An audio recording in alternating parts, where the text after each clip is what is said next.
Welcome to Randeep sir YouTube channel. আজ থেকে শুরু হলো জিকের ক্লাস। সবাই জিকের কোশ্চেনগুলি ভালো করে দেখবে। চলো শুরু করি class.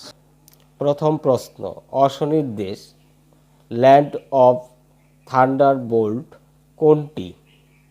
Option A Nepal, option B Bhutan, option C Japan, option D Bangladesh.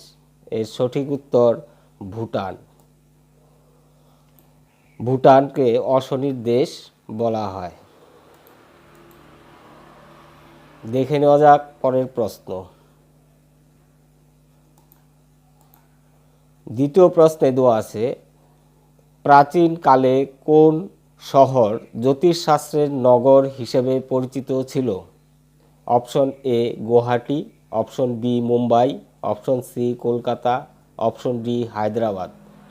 এর সঠিক উত্তর অপশন এ গুয়াহাটি। গুয়াহাটিকে প্রাচীনকালে জ্যোতিষশাস্ত্রের নগর বলা হতো। দেখে নেওয়া যাক পরের প্রশ্ন।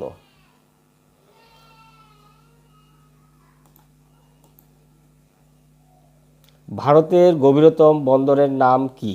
Option A Mumbai, option B Kandla, option C Visakhapatnam, option D কোনোটিই নয়। এর সঠিক উত্তর অপশন সি বিশাখাপত্তনম।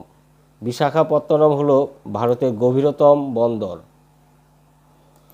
দেখে নেওয়া যাক পরের প্রশ্ন।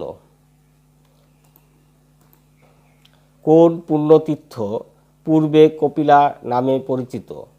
Option A Haridwar, option B Kedarnath, option C Vrindavan, option D Ayodhya. এর সঠিক উত্তর অপশন বি। এর সঠিক উত্তর অপশন এ হরিদ্বার। হরিদ্বারকে কপিলা বলা হতো। দেখে নেওয়া যাক পরের প্রশ্ন। সংবিধানের কতগুলি ভাষাকে শুরুতে আঞ্চলিক ভাষা হিসাবে স্বীকৃত দিয়েছিল? অপশন এ 14টি, অপশন বি 15টি, অপশন সি 16টি, অপশন ডি 18টি। এর সঠিক উত্তর অপশন এ 14টি। 14টি ভাষাকে আঞ্চলিক ভাষা হিসাবে সংবিধান প্রথমে স্বীকৃতি দিয়েছিল। দেখে নেওয়া যাক পরের প্রশ্ন। সংখ্যালঘু কমিশন গঠিত হয় অপশন এ 7 জন সদস্য নিয়ে, অপশন বি 9 জন সদস্য নিয়ে, অপশন সি 5 জন সদস্য নিয়ে, অপশন ডি 3 জন সদস্য নিয়ে। এর সঠিক উত্তর অপশন এ 7 জন সদস্য নিয়ে। সংখ্যালঘু কমিশন গঠিত হয়েছিল 7 জন সদস্যকে নিয়ে। দেখে নেওয়া যাক আজকের শেষ কোশ্চেন।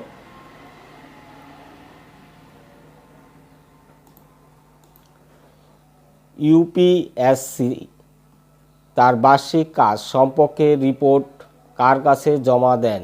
অপশন এ ভারতের প্রধান বিচারপতি, অপশন বি সংসদ, অপশন সি রাষ্ট্রপতি, অপশন ডি কেন্দ্রীয় স্বরাষ্ট্রমন্ত্রীর কাছে। এর সঠিক উত্তর অপশন সি রাষ্ট্রপতি। ইউপিএসসি তার সমস্ত কাজের রিপোর্ট রাষ্ট্রপতির কাছে জমা দেন। ভিডিওটি ভালো লাগলে অবশ্যই লাইক এবং চ্যানেলে নতুন হয়ে থাকলে চ্যানেলটিকে সাবস্ক্রাইব করবে। যেহেতু